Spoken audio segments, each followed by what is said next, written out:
السلام علیکم. په دې لیسن کې به موږ زده کوو چې په امریکا کې به خپل پرایویټ لیبل پروډکټ څنګه مینوفیکچر کوو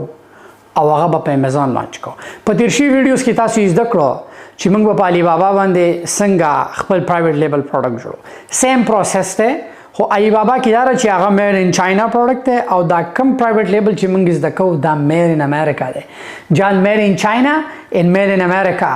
دوه غټ نمونه دي.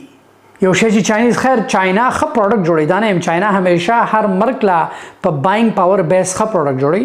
آیفون په چاینا کې اسمبل کېږي ډېر کارونه په چاینا کې کېږي خو چې کله یو پروډکټ میډ ان امریکا اټس ا بگ ډیل. نو نن به په دې ویډیو کې خیم چې کله ان شاء الله کامیاب شي لګي پیسې د سره راشي خپل پرایویټ لیبل به په امریکا کې څنګه جوړي کېدای شي داسې خوري په ذهن کې چې ارزه خپل میک اپ برانډ جوړو. when it comes to skin care په امریکا کې ډېر رولز ریګولیشن دي. نو انسټیټ چې ته چاینا ته په امریکا کې خپل برانډ جوړول شي څنګه به جوړو تامس ډاټ نیټ ته بلاړ شو. په تامس ډاټ نیټ باندې چې کوم کیورډ ورکې کته سکین کیر لاین غواړي کته ملټي وایټامین لاین غواړي کته هر هیلث اینڈ بیوټي کې چې کوم څه برانډ غواړي ته کیورډز اچول شي. په امریکا کې هر یو مینوفیکچرینګ کمپنی ته لانچ هایر کول شي هغه به تاسو پرایویټ لیبل ستا پیکیجینګ هر څه څنګه ته په چاینا کې د شي ورته په امریکا کې کوي خو فرق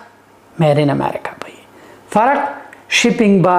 چاینا اټس اوکے سم ټایم سیزونه په چاینا کې ارزاني امریکا ته شپینګ سره مرزان را پریوزي خو کته په امریکا کې یو مینوفیکچرینګ کمپنی هایر کې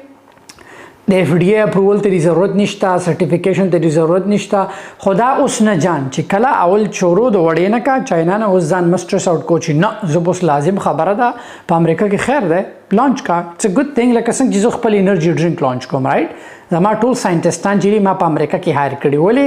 هیلث چې هیلث کې امریکا کې غپ نه لګي خو چې کله هم ته په امریکا کې ساينټیسټ هایر کې اغستا فارمولیشن وکي اغستا پرایویټ لیبل وکي دا غو سرټیفیکیشن چې په دې ملک کې نو کچریته په امریکا کې یو وخت راشي تاسو سره پیسې وشي او خپل پرایویټ لیبل په امریکا کې لانچ کې آیا یا دا سپلیمنټس یا هر پرایویټ لیبل برانډي نو هغه ډېر راخی.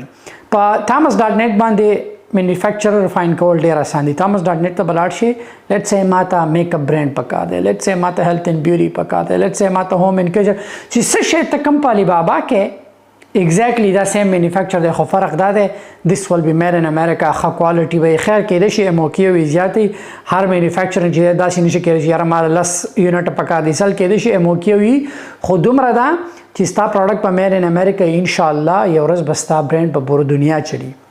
که هغه ته شیمپو جوړه که هر شی جوړه. زما دا ګول دی چې زما د خويندو خشتا میک اپ خپل برانډي زما دا ګول دی چې زما درونو خشتا خپل هیلث اینڈ بیوټي کې سپلیمنټس کې خپل برانډ همیشه خپلي کنټرولي په لاس کې خپل برانډ جوړ کې برانډ جوړې دا آسان کار نه دی خو ګران هم نه دی. د هر شي سٹارټ پکې لکه څنګه چې خپل انرژي ډرینک جوړوم شي لاجید بول په یو پروسس یو کال په فارمولیشن ولګي جان یو کال او اوس پر دې نه پس چې د 2-3 میاشتې لګي کین به پرنټ کیږي دا غي نه پس چې د مینوفیکچرینګ کمپنی ته به فارمولا ورکو هغه به چې د بیا پر دې ډیسټریبیوشن کیږي ویر هاوس باغسته کیږي لایک اور پروسس ده خو هر څه کې اوور نایټس نه کیږي. آی هوپ چې دې لیسن با تاسو مدد کړئ اسانه ده ګران نه ده. په تامس ډاټ نیټ چې ته کم مینوفیکچرر هم هایر کې ایمیل او تو کا کال او تو کا ټول لیجټ دي ان شاء الله امید لرم چې ستا برانډ با په امریکا کې کامیابی زو په لیسن ته مننه.